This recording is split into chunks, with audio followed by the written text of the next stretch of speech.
Welcome back, everybody, to Inside the Gamecocks, the show.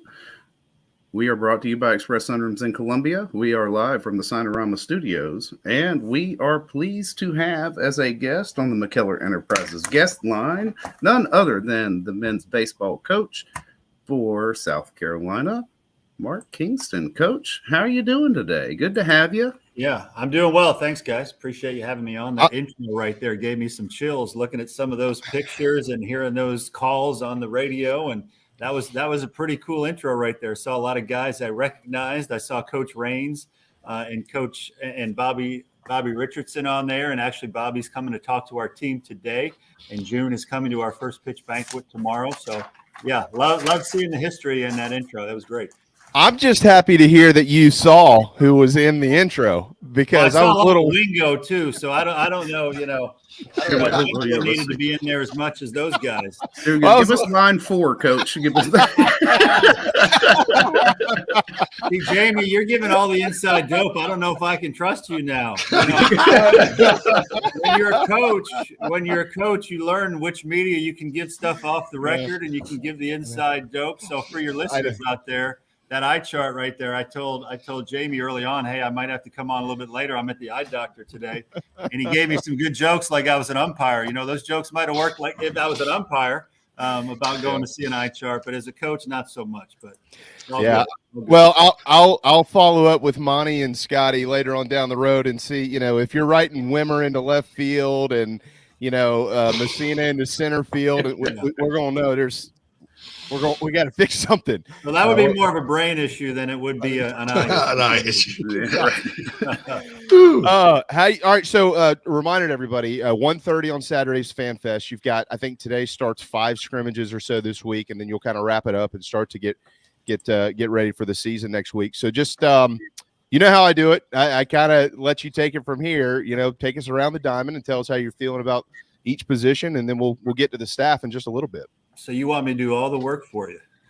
Well, it's easier for you to say what you want. If I give you the whole starting lineup today, I mean, what excitement is there going to be leading up to opening day and checking out that first release from our SID and the conversation an hour before the game. I can't believe he's playing. Why is he hitting third? Why is he guys the first out of the pen? I mean, if I give you all the info you're asking for right now, what are you going to possibly be able to talk about and debate on your show?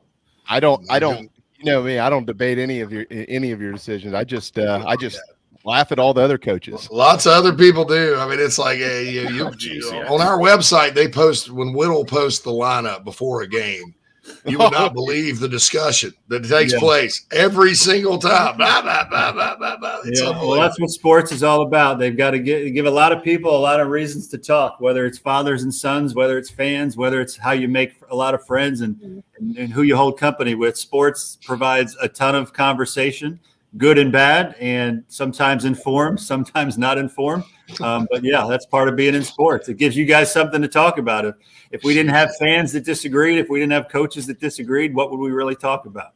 You got to poll the audience before you write the lineup card. I should probably do that, right? All right. Well, how about the catcher position? I mean, that's a position that's near and dear to both of our hearts. Yeah.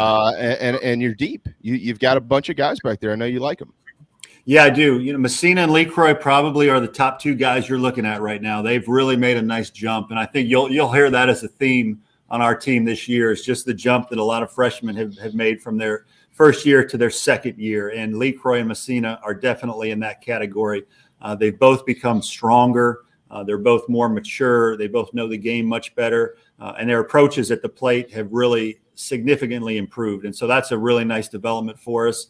Messina had a great year in the Northwoods League last summer, which really helped spur his development. LeCroy was a little bit hurt last summer, so didn't play as much, but he's been as good a hitter as we've had in terms of just giving you quality at bats and putting the ball in play, moving the ball around. So I would say those right now are the top 2 guys. Jonathan French, who came over from Clemson, is probably the 3 right now, but because Messina and LeCroy can play other positions, i.e. first base, third base. French could see action as well. And so we feel good about that position. Xander Buchan will provide depth as a freshman from AC Flora. And so I think early on in the season, you'll see LeCroy and Messina sharing the duties, and we'll kind of see how it evolves from there. But on the days Messina doesn't catch, you may see him at other positions, i.e. DH, first base, third base, and the same with LeCroy. I'm not gonna. I'm gonna do my very best to not hijack this whole thing. So I know Phil and JC want to ask a bunch of questions, and I can talk baseball all day. Obviously, you all know that. But I want to expand on the depth thing a little bit, because I think a lot of times you see catchers, fans do, and they, and all they're thinking is framing, blocking, hitting. There's not a whole lot more to it. There's a lot. Handling the staff is important. How are they in their development there? Because you've got a really good staff. We'll talk about in a minute. Yeah, well, they're sophomores, so they're not finished products by any means, and that's where myself and Coach Parker especially need to be a big part of what we're doing in terms of their relationships, and a constant reminder, something we tell our catchers all the time, is you have to have a split personality. You have to be one guy on defense and then one guy as a hitter, and they can't cross over. If you had a tough at bat with the bases loaded, you popped out and you're upset, you can't take that behind the plate, because that pitcher's counting on you and this team is counting on you. So that's something we talk about all the time. Our guys really care.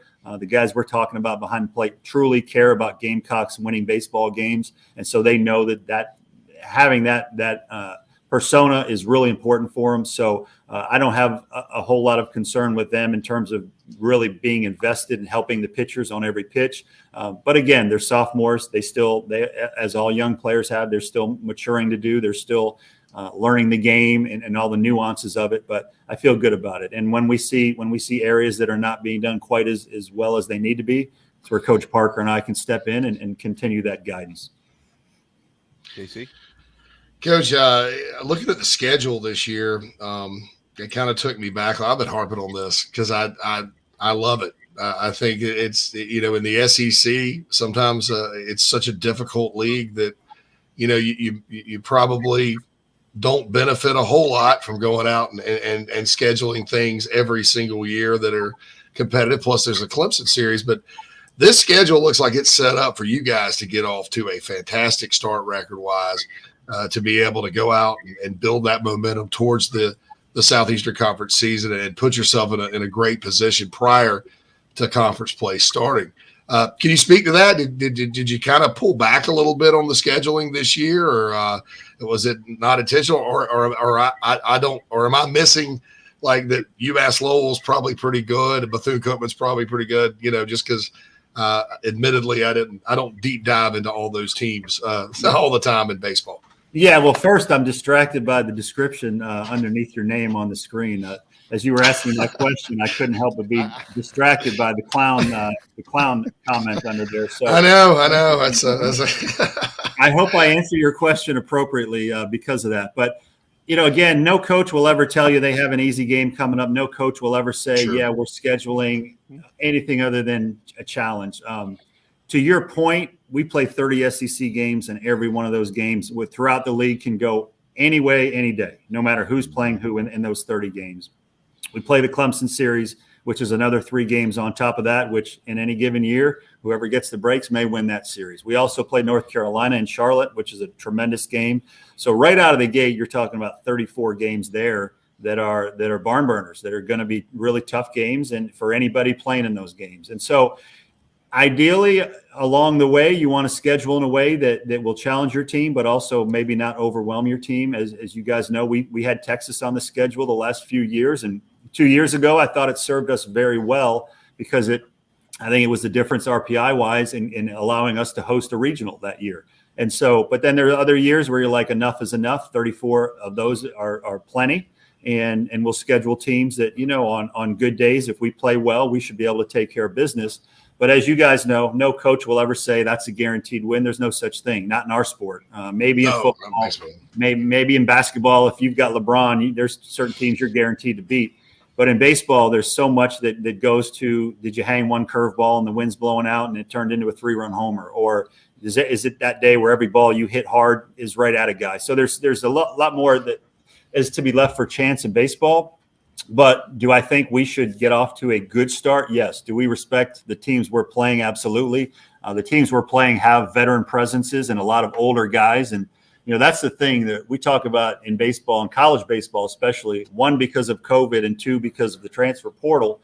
The floor on most teams is higher than it's been in a long time, especially with what would be called mid-major teams. The floor is much higher because those teams are much older, and they've got graduate students, and they've got 23 and 24-year-olds playing. So in the old days, you could play a mid-major team, know that half the team was young, and they just weren't prepared to play in this environment. But when you have 23, 22, 24-year-olds, they have a chance to play solid baseball, and if you screw things up, then you can get beat on any given day. So all that is to say the RPI generally is taken care of with our schedule in the SEC, with playing Clemson, with playing North Carolina. And past that, we want to try to win as many games as we possibly can. Yeah, Coach Mark Kingston, head baseball coach at South Carolina, pitching. And with a lot of those northern teams and a lot of these teams that people never heard of, they sometimes forget a lot of those northern teams can pitch because there's snow on the ground. They're inside, and they always hump somebody out there who can toss 95 and hang a 12-6 breaking ball or some kind of crazy slider you've never seen. But your guys can do that too. They're pretty good. I don't know how far you'll take it, but how deep do you feel this staff is compared to years past and without injury, of course, right? And in past history with South Carolina, the best teams they've generally had, they have a really solid back end presence. The Matt Prices of the world, the John Taylors, and then before that, Lee Gronkevich, and so on and so forth. How do you feel about your bullpen? I know all these positions are going to iron themselves out. You'll find roles for guys, but talk about the depth, and do you have any of those roles defined? I feel really good about our pitching. It's hard not to. If you watch us play every day and you watch the talent we're running out there, it's hard to not feel really good about it. And again, I have to knock on wood because we have to stay healthy. We felt pretty good about it last year, and then we were decimated, absolutely decimated with the injuries that struck us last year. And as you guys know, we had to pitch Michael Braswell some, and we had to pitch Jalen Vasquez some. And so that's how decimated we were. That should not be the case this year. Again, but once bitten, twice shy. As a coach now, once you go through that once, I'll be worried about that the rest of my career in terms of, okay, what's the pitching looking like? But when you start with Will Sanders and Noah Hall as your two of your returning weekend starters, you can match up with anybody. And Will Sanders, if he stays healthy, will be a first rounder. And he's taken another step. What you remember of Will Sanders last year, it's a better, stronger, more polished version than what you saw last year. So tremendous. Noah Hall is as good a competitor as you've ever seen. And I would compare him to a lot of guys that have had great success here in the past. Maybe not the 6'3" profile pitcher, but an ultimate competitor, a guy that will do anything to win. And he has more weapons this year as well. His velocity has spiked up. We saw a 95 and a 96 earlier this spring, where last year he was in that 91 to 93 range. So we can win on any day those guys pitches, when they pitch, we can beat anybody, bottom line. And so past that, the other four guys that have been in contention for the Saturday and the Sunday spots have been Jack Mahoney, who had a great freshman year before he got hurt, missed all of last year on the mound. But he's a big-time pro prospect. The other day, he was 97 miles an hour on most of his fastballs. Matthew Becker, you guys know Matthew Becker had some unbelievable moments last year as a freshman lefty. Beat Texas, had a great outing, against some really big-time teams. Gave Tennessee as many fits as just about any starting pitcher did all year. So he's in contention there. You're looking at James Hicks, who, again, was hurt last year, missed all of last year. But was still drafted by the Baltimore Orioles to give you an idea of the quality of pitcher he is. He decided to come back, so he's in contention. And then we have a freshman that's about as unique and talented as I've had in my career. And I say that saying that I recruited and coached Shane McClanahan, who started for the American League in the All-Star game this past summer. Eli Jerzenbeck is in that same category. Now, what his role will be early in the season is still to be determined. We're going to see, again, we talk as coaches every day. What's the best role for this guy? How do the pieces of the puzzle fit together?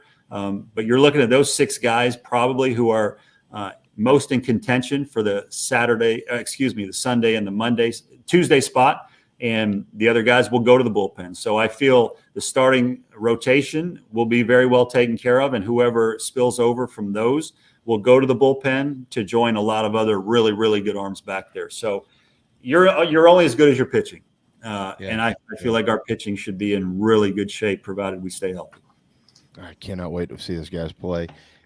How would you describe your offense? Because some years you got a bunch of big bangers, some years you don't. I feel like you got a bunch of guys that can do a lot of things. How would you describe it? I think it's going to be a little more balanced than what we've had in the past. And again, I compare, and I think I said this at a press conference recently, I compare what you want and what you have are rarely the same two things. What does a football coach want? He wants to be able to run the ball. He wants to be able to throw it deep. He wants to pound the ball. He wants to have speed on the out. You want everything. And a baseball coach is no different. You want speed. You want power. You want clutch hitting. You want two-strike hitting. You want left, right. You want it all. You want older guys, but a couple young, talented guys sprinkled. You want it all. And rarely as a coach, when you have 11.7 scholarships, do you have it all? What this team will be, I think, is a nice balance of left-right. I think most days we'll be able to start at least 4 left-handed hitters that are quality, older type hitters. I think we're going to have we're going to have a number of guys that can go double-digit homers. As I'm looking at the guys that are projectable starters, Denny and Brewer, 2 transfers, are both left-handed athletic outfielders who both have had seasons where they hit double-digit homers. Gavin Cassis is a guy from Vanderbilt that will be a double-digit home run guy. Wimmer has had a double-digit home run season. Will McGillis, who probably will play second base, hit 16 homers for Southern Miss last year, and on and on. And so, maybe the most improved player on our team, and maybe arguably one of the best hitters on our team right now, is Carson Hornon, who now is up to 230 pounds and hits the ball as far as and hard and as consistently as anybody we have. So I think you're going to see a good left-handed balance, which we have struggled to have the last couple of years. I think it's in terms of speed. Wimmer can steal bases. Stone can steal bases. Brewer can steal bases. We have a young freshman that probably is not quite ready to be a starter yet, named Will Tippett, who's a switch hitter from Georgia, can play any position on the field, including shortstop. And he's a 6'5" runner, so he'll be able to steal bases. And then, the guys like McGillis can also steal bases in the right spots and the right opportunities when the matchups allow it. So I think it's going to be a team, again, that I don't know that we're going to bludgeon people. Like we all want to be able to bludgeon people. I don't think we're going to be that offense. But again, when you have the type of pitching we have, it's hard to say you can afford unbelievable pitching and unbelievable offense and unbelievable defense. You've got to borrow from Peter to pay Paul sometimes. And so I think this offense, though, will be able to really complement the pitching we have, and I think it will play pretty darn good defense on most days. How about Braswell? How's he doing? Yeah, Braswell's doing fine, but he's in competition to be a starter right now. You will see guys that played on last year's team every day, no matter what, that are now fighting for spots, and I think that speaks to that speaks to the talent level on our team. It speaks to the influx of new players we have. That you've got guys that there were no doubt starters last year that are now fighting for playing time, and I would put him in that category. All right, I got to ask you about Monty. I know I'm stealing the show here. I've known Monty for my whole life almost.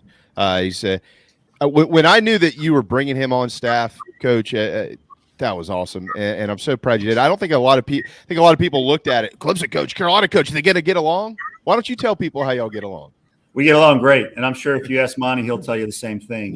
Number one, it's got to start with a mutual respect, which we have always had for each other. Number two, there has to be great communication, and we love talking the game. I mean, sometimes we talk the game. I'll shoot him a text at midnight, and he'll give me back his reply, and then I'll call him and say, all right, let's talk this through. It's been tremendous. And once he's taken that uniform off from the other team and put this one back on, and again, it's a reminder, he was here much sooner than he was the other place. And so it's almost like a homecoming of sorts for him. I think that was important to note. He was a part of some really good teams a while ago. And at the end of the day, I think, as a head coach, you have to have the confidence and belief that, hey, anything that can help our program, I will bring in. And, I'm not worried about anything other than this guy was the best guy to help us win games.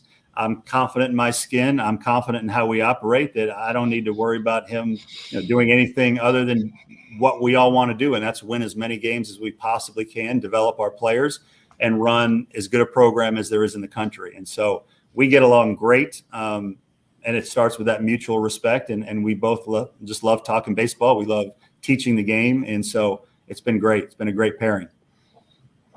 Guys, y'all got anything? Yeah, I wanted to say my fiance is a proud graduate of Illinois State University. No way. I have no idea how you won there in baseball. So congratulations with that. It's cold. It's cold. I mean, you're on the prairie. I mean, that's impressive. So I didn't want to say that, but no, it's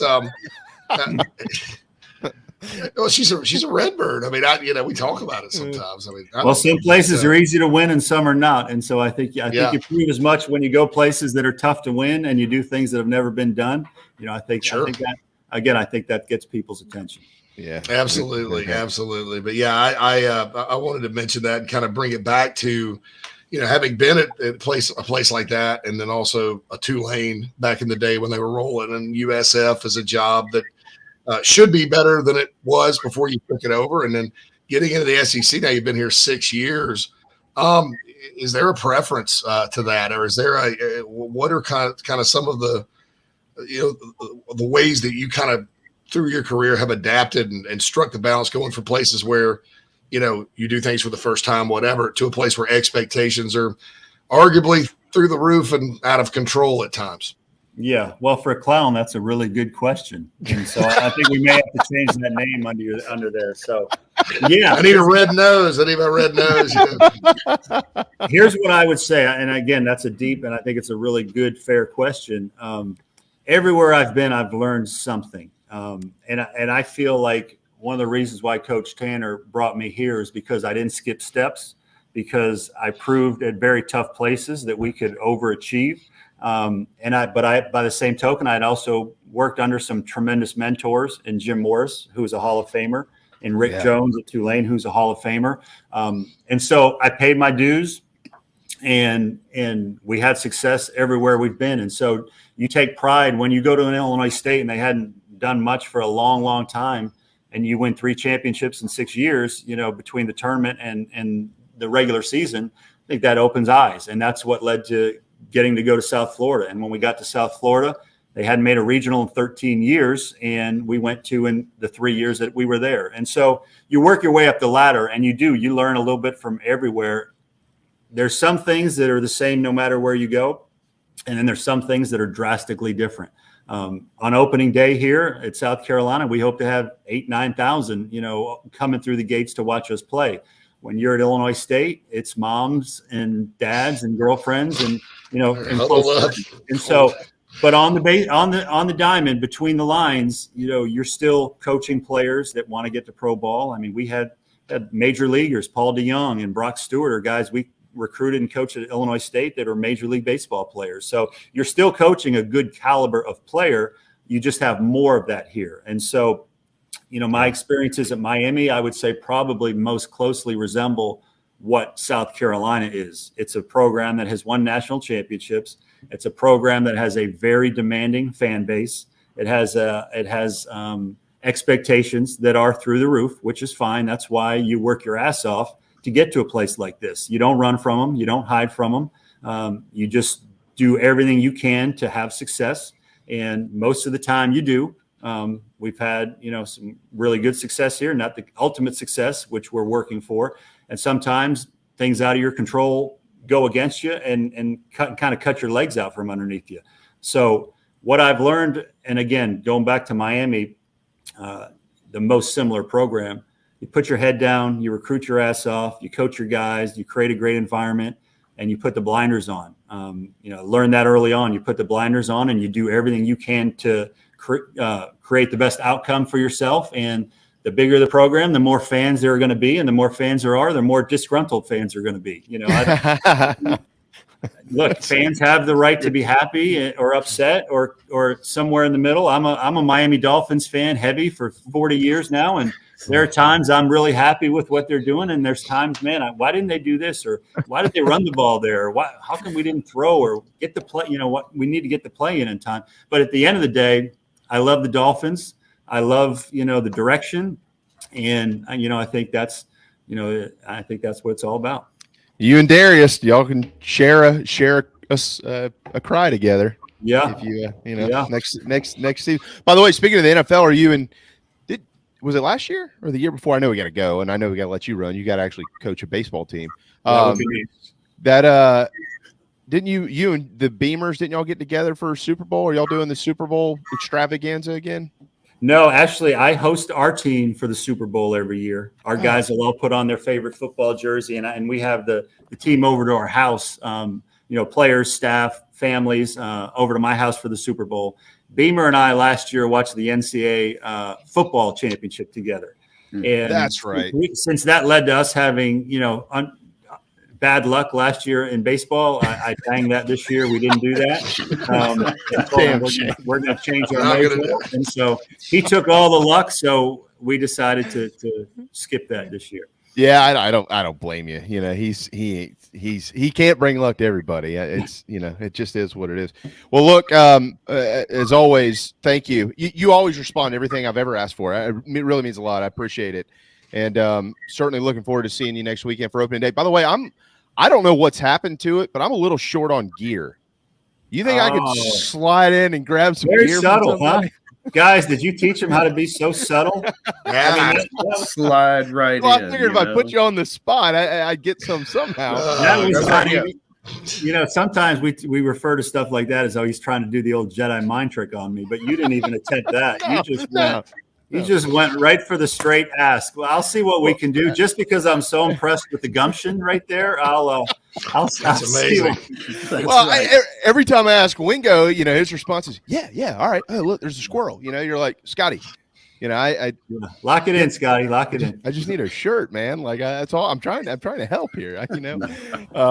So all right, well, I will touch base with you when we get up there, and I'm trying to bring my children up so they can catch their first Gamecock baseball game as well. Great. But as I tell you all the time, see you in Omaha, and really appreciate it. And can't wait to watch your guys play. This is going to be a good year. I'm excited. Appreciate it, guys. No, it will be, and we're not going to go undefeated. So just understand that we're not the 72 Miami Dolphins, so we will not go undefeated. So just stay the course. Stay the course. You know what? The quote I'm going to give our team today is from Thomas Edison about how creating the light bulb took a lot of failures and a lot of attempts before you found the right way to make the perfect light bulb. And so we will experiment throughout, the early part of the season, and we will try things until we find the absolute best combination as we head into the SEC. So just know we're not going to go undefeated. We're going to fight our ass off to fight every game. And when it doesn't, try not to pile on too much. Well, I tell you what, if you do go undefeated, that will be no one's ever done that before. So it would be, and nobody ever will in baseball. Not in baseball. No, we will not be the first team. 56-0. No, it would be more like 70-0 after you get make it all the way. Yeah. Not going to happen. He didn't meet expectations because he went 67-3. Yeah. Crazy times, man. Crazy times. You're the man, Coach King. Thank you, man. Thanks. Go get him. We'll see you soon. My pleasure, guys. Thanks for having me on. Thanks so much, Mark. Always. Yes, Thank you. Thank you.